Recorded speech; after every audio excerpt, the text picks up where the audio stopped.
Hey guys, welcome back to another episode of V-La-Nessa. Now today is another J1 tip, and as you can see by the title down below, this is a house cleaning episode. Yes, we're going to clean up our house and we are going to get things in order so that we can have a smooth sailing for months.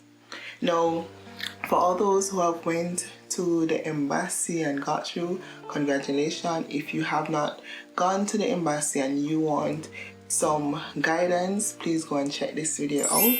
Now, if you have not gotten your date or you got a far date and you're unsure to what is going on, please check this video out and get your visa. You're booking your flight now and you kind of want a little guidance there, so check this video out. Now, before I get into the video, please remember to like, share and subscribe. Turn on your post notifications so whenever I release a new video, you will be the first to know.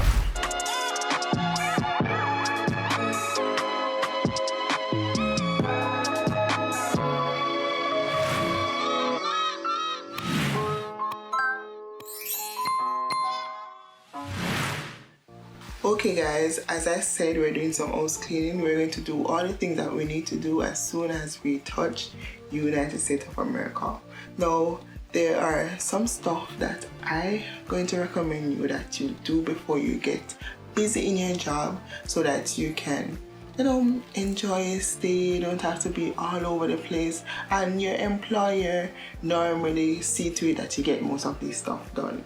Okay, but just a reminder, I'm going to just water you before you reach, or if you're there already. Okay, now the first thing that I recommend, clean up your house with you, literally.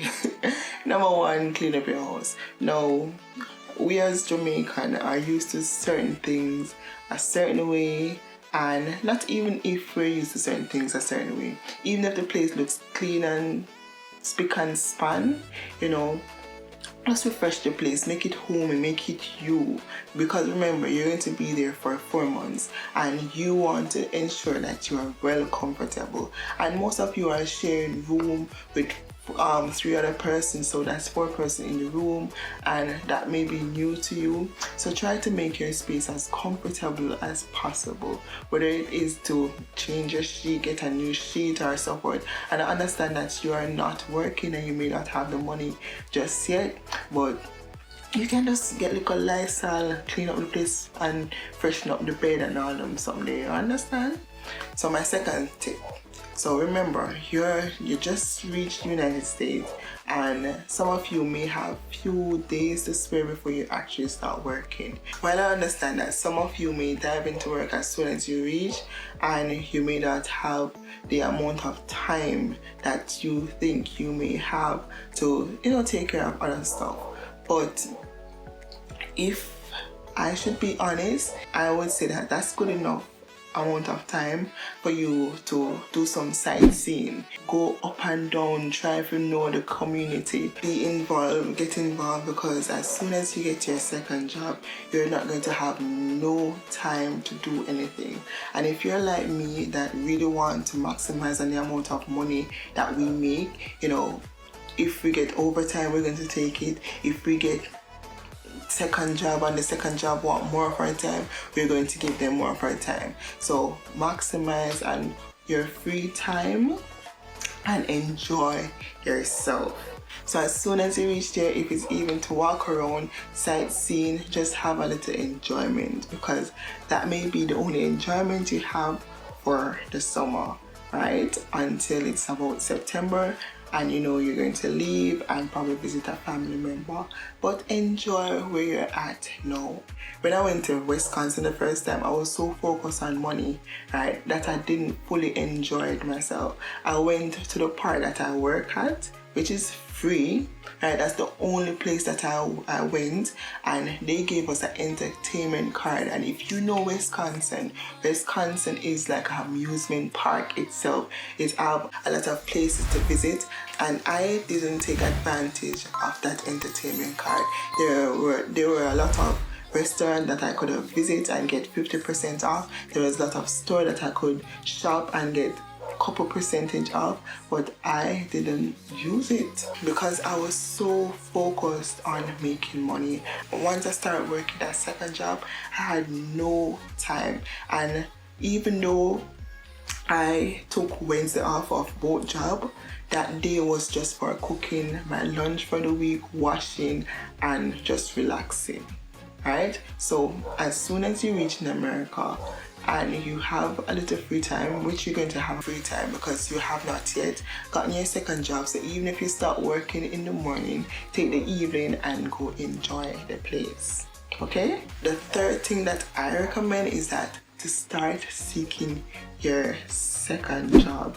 Now, while you're enjoying yourself, please go with the mindset of seeking a second job, because you don't want all of the other foreign national come into the United States and get all the jobs, and you are there laughing, enjoying yourself, and they come and get the second job and you're there left without a second job. So ensure that everywhere that you go, whether it be McDonald's, whether it be any hotels, Walmart, try to go there with a mindset saying that you're going to apply for a job, walk with your DS form and your passport and apply for a job.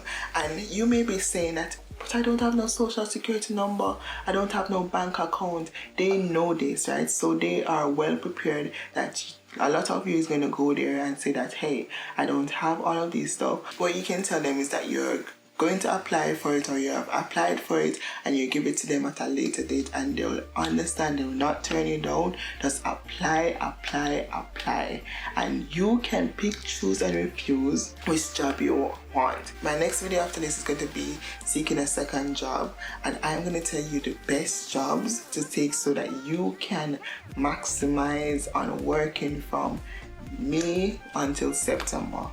Right, so a lot of these second job will cut you off like within like probably July or June, and you want to get a job that you can work up until September so that you can make enough money.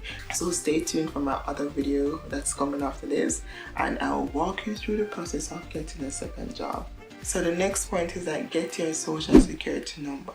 Now, the employers are responsible for this. They're responsible for taking you to the place and getting you to sign up so that you can get your social security number. After you have signed up, they'll mail you that social security number. And guys, please ensure that your date of birth is correct, your name is correct, your address is correct, like everything that they take in, ensure that is correct, because you don't want, when tax season come, you're in trouble with IRS, or you cannot get your tax because your social security information is wrong from your W-2, and then you have to file for a TNT, and that's a whole lot of mix up, right? So guys, ensure before you leave the social security place that your name is correct, your date of birth is correct, and anything else that needs to be correct on the form, okay? And if you get your social security number and you realize that something is off, please to notify them, because when January comes, you're going to be in the thing is, you can get your money, but it's going to be mailed to you and it's going to take a while. And we don't want that. We want the money to be deposited in our bank account. So guys, ensure that all the details that you're giving them is correct. My last tip is that to open a bank account. Now, a lot of persons, depending on where you are, they'll recommend, or the employers will recommend certain bank. But for me, I like Bank of America.